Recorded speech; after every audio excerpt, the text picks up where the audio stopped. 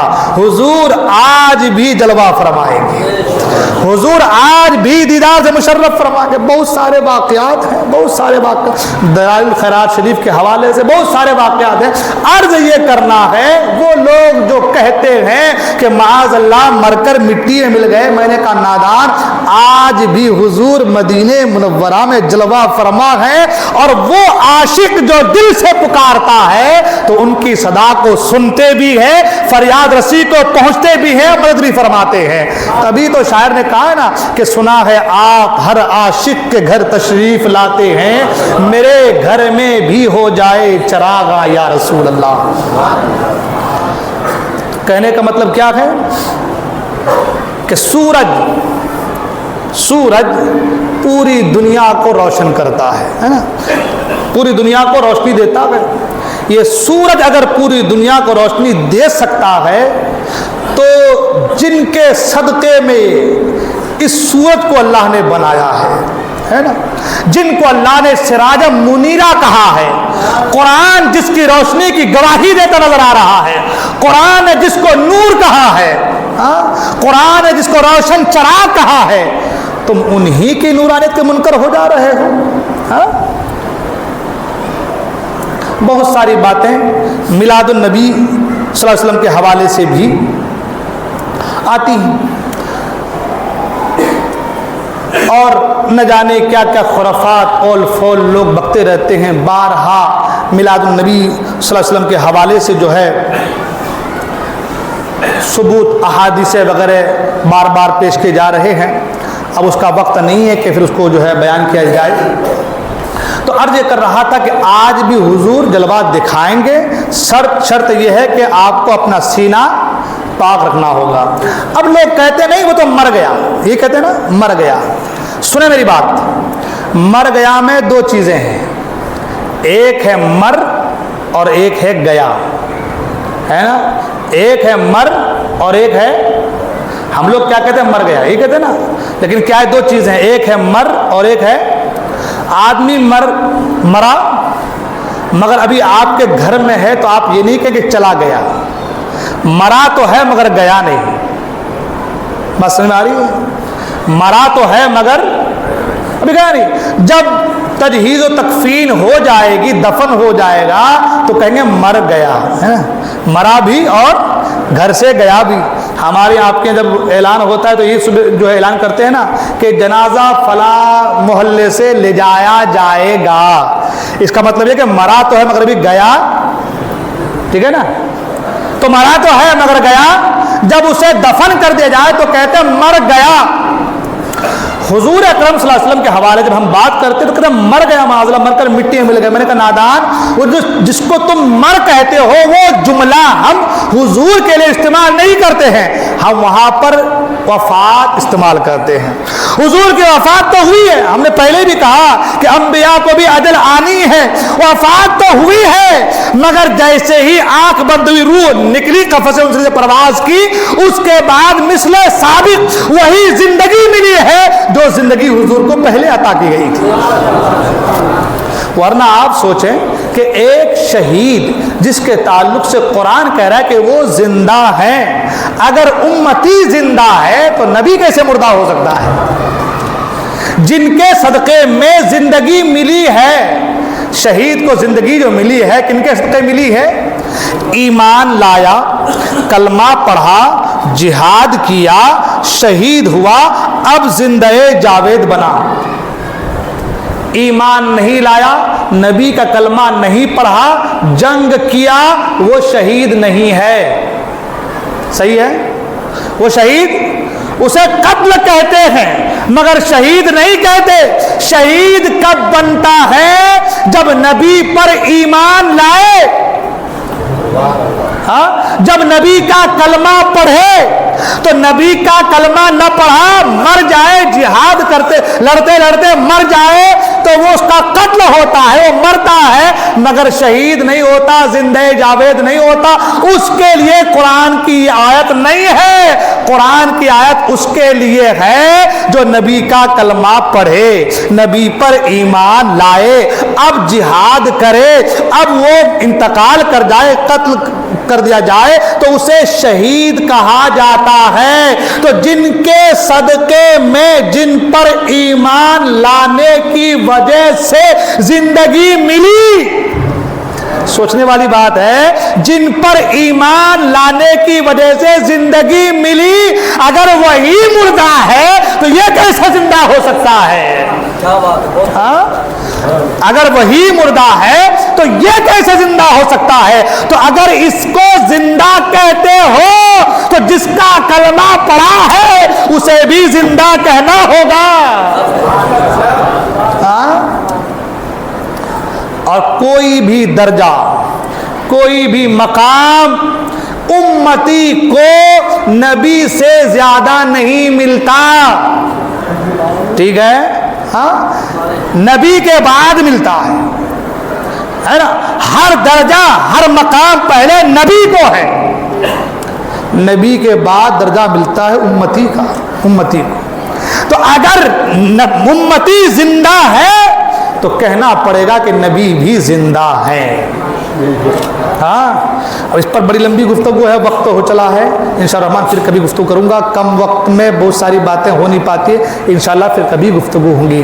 تو عرض یہ کر رہا تھا کہ اپنے سینے کو پاک رکھیے، دل کو عشق مصطفیٰ سے آباد رکھیے، دل کو پاک صاف کریں گے، اس میں اللہ اور اللہ کے محبوب کی محبت رچیں گی، بسیں گی تو آپ کامیاب ہوں گے۔ ہاں دیکھیں، اعمال کرنا ایک الگ بات ہے اور اعمال کو بچانا یہ بڑا اہم ہے۔ ہاں، آدمی نماز پڑھ رہا ہے مگر اعمال کو بچا نہیں پا رہا ہے تو سب برباد۔ ہاں، حج کر کے آئے، حج کو بچا نہیں پائے تو برباد ہے نا۔ جو بھی عمل ہو وہ آپ کریں تو اس کو بچائیں، اور اس کی گواہی، اس عمل کی گواہی کون دے گا؟ وہ آپ کا کردار دے گا۔ کون دے گا؟ وہ آپ کا کردار دے گا۔ نماز پڑھنے کے بعد اگر جھوٹ بولا آپ نے، اس کا مطلب یہ ہے کہ آپ کی نماز میں کچھ نہ کچھ تو کمی ہے۔ ہاں، حج کرنے کے بعد اگر آپ دوسرے خرافات میں مبتلا ہیں تو کچھ نہ کچھ تو کمی ہے۔ اس لیے کہ اعمال جب قبول ہوتے ہیں تو بندہ گناہوں سے اپنے آپ کو بچاتا ہے، اور اپنے آپ کو گناہوں سے بچا لینا یہ اس بات کی دلیل ہے کہ اس کے اعمال رب کی بارگاہ میں قبول ہیں۔ ہاں، تو اعمال اگر آپ کے اچھے ہوں گے نا تو دنیا جان جائے گی کہ یہ آدمی کے اعمال اللہ کی بارگاہ میں قبول ہیں۔ اس لیے اپنا کردار بہتر بنائیے۔ گویوں والا اور ناچ گانوں والا، حرام کرنے والا، حرام خوری مبتلا ہونے والے ایسے لوگوں کی طرح اپنا اعمال، اپنا کردار نہ بنائیے، ورنہ آپ کتنا بھی نماز پڑھ لیں دنیا یہی کہے گی یہ آدمی پکا جو ہے خراب آدمی ہے، نااہل آدمی ہے نا۔ اس لیے آپ کا کردار بتائے کہ آپ کیا ہیں۔ آپ سنی ہے تو آپ کا کردار بتائے کہ آپ سنی ہے۔ آپ نمازی ہیں، آپ کا کردار بتائے کہ آپ نمازی ہیں۔ آپ حاجی ہیں، آپ کا کردار بتائے کہ آپ حاجی ہیں۔ ٹھیک ہے نا, اس طریقے سے رہیں گے تو انشاءاللہ پوری دنیا گواہی پیش کرے گی. اور حضور نے فرمایا کہ تم دنیا میں گواہ ہیں, تم جن کے تعلق سے جو گواہی دو گے اللہ تمہاری گواہی کو قبول کر کے اس کے لیے ویسا ہی فرما دے گا. ٹھیک ہے, نیک عمل کیجئے. ایک اعلان جو ہے آیا ہوا ہے, دارالعلوم گلشن فاطمہ گرام بڑ ہیرا پوسٹ ڈلاری ٹھاکر دوارا مراد آباد سے حضرت آئے ہوئے چندے کے سلسلے میں سبھی حضرات سے گزارے آپ حضرات زیادہ سے زیادہ اس مدرسے کا تعاون کریں اور ثواب دارین حاصل کریں. اہل سنت والجماعت مدینہ مسجد عربی مدرسہ سے کچھ لوگ آئے ہوئے ہیں چندے کے سلسلے میں, سبھی حضرات سے گزارش ہے آپ حضرات تعاون کریں, ثواب دارین حاصل کریں.